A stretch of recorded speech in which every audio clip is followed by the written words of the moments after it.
Hello, Mark. My name is Andrew. My student number is 19.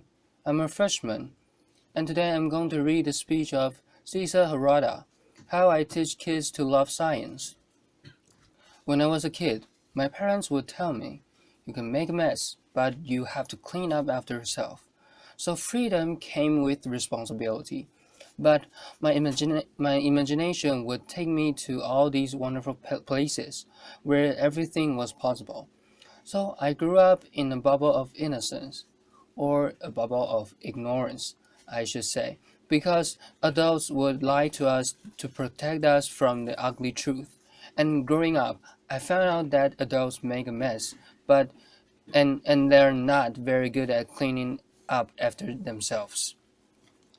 Fast forward, I'm an adult now, and I teach citizen science and invention at the Hong Kong Harbor School. And it doesn't take too long before my students walk on the beach and stumble upon piles of trash. So, as good citizens, we clean up the beaches. And no, he is not drinking alcohol. If he is, I did not give it to him. Laughter. And so it's sad to say, but today more than 80% of the oceans have plastic in them. It's a very horrifying fact.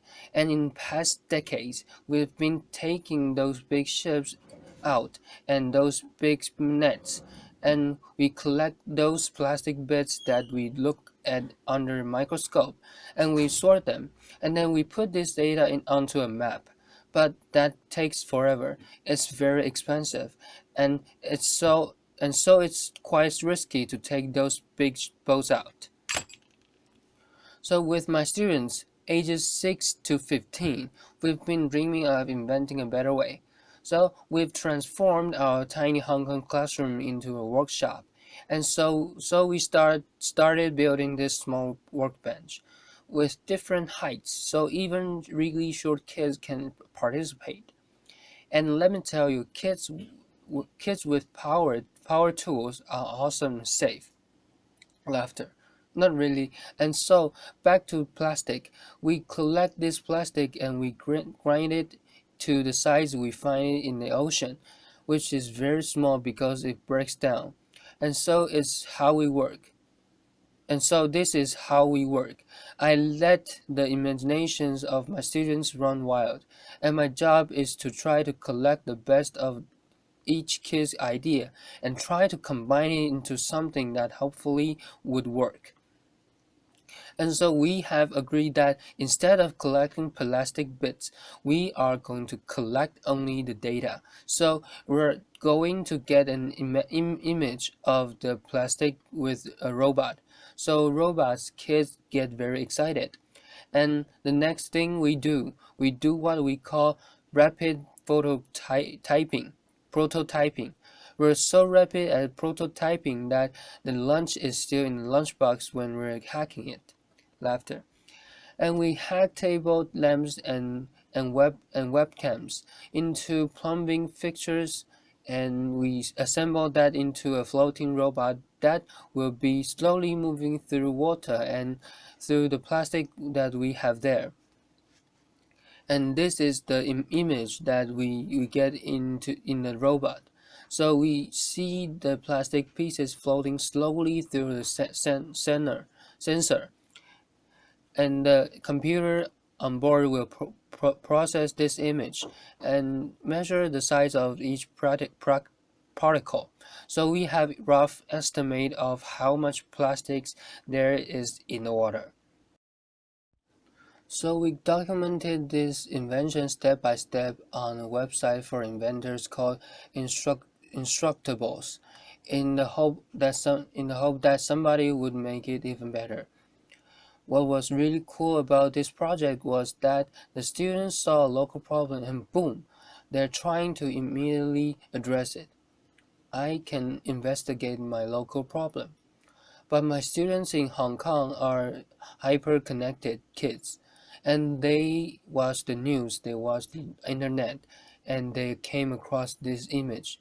This was a child, probably under 10, cleaning up an oil spill barehanded. in the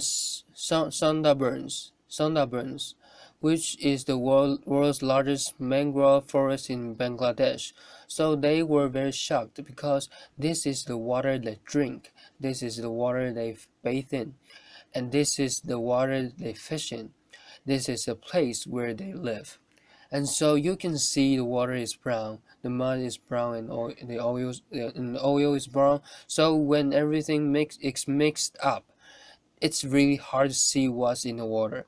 But there's a technology that's really simple. That's called spectrometry. That allows you to see what's in the water. So we built a rough prototype of spectrometer, and you can shine light through different substances that produce different spectrums. So that can help you identify what's in the water. So we packed this prototype of a sensor, and we shipped it to Bangladesh. So what was cool about this project was that beyond addressing a local problem or looking at a local problem, my students used their empathy and their sense of being creative to help remotely other kids. I can investigate a remote problem. So I was very compelled by doing the second experiments, and I wanted to take it even further, maybe addressing an even harder problem, and it's also closer to my heart. So I'm half Japanese and half French, and maybe you remember in 2011 there was a massive earthquake in Japan. It was so violent that it triggered several giant waves. They are called tsunami, and those tsunami destroyed many cities on the eastern coast of Japan. More than 13,000 people died in an instant. Also, it damaged the nuclear power plant of Fukushima, the nuclear power plant just by water. And today I read reports in an average of 300 tons are leaking from the nuclear power plant into the Pacific Ocean. And today the whole Pacific Ocean has traces of contamination of cesium 137. If you go outside on the west coast, you can measure Fukushima everywhere. But if you look at the map, it, it can look like most of the radioactivity has been washed away from Japanese coast. And most of it now, it looks like it's safe, but it's blue. Reality is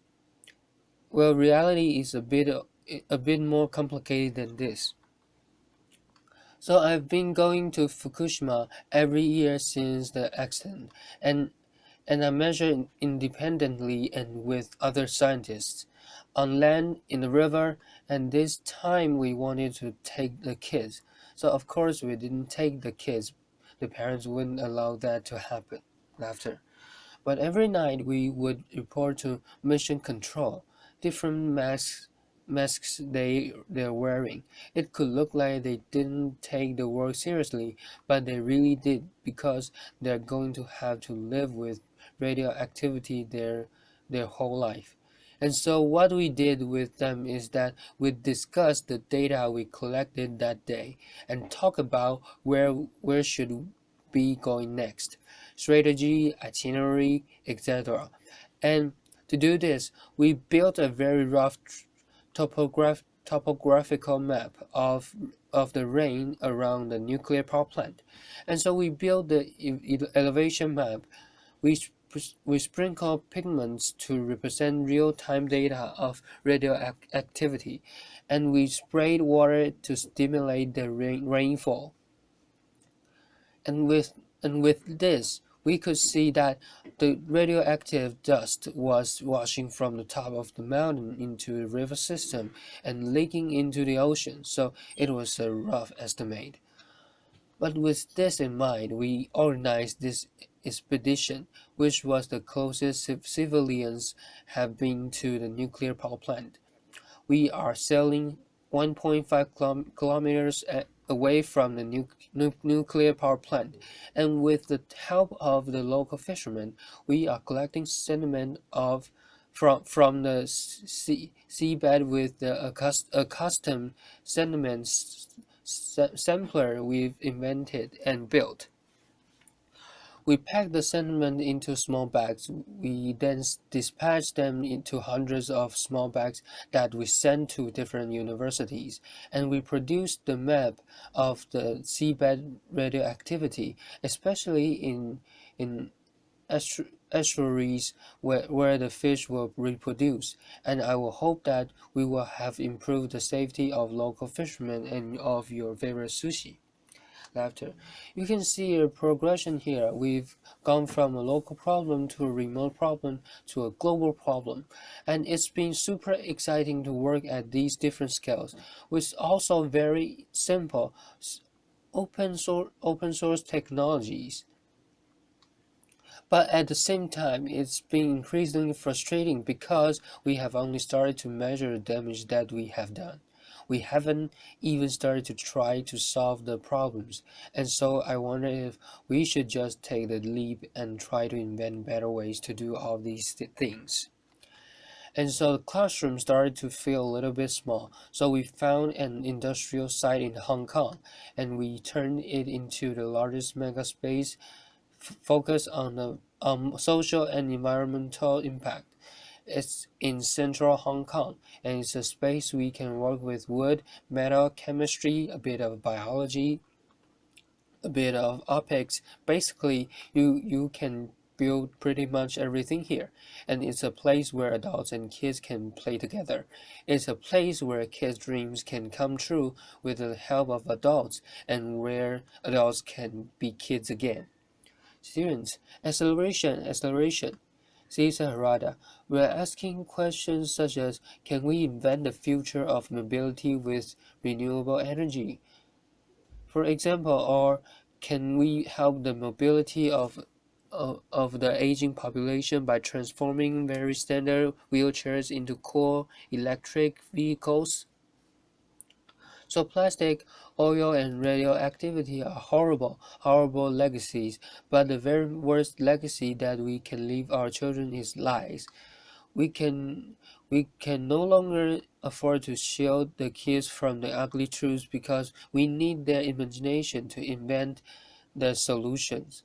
So citizens, scientists, makers, dreamers, we must prepare the next generation that cares about the environment and people, and that can actually do something about it. Thank you. Applause.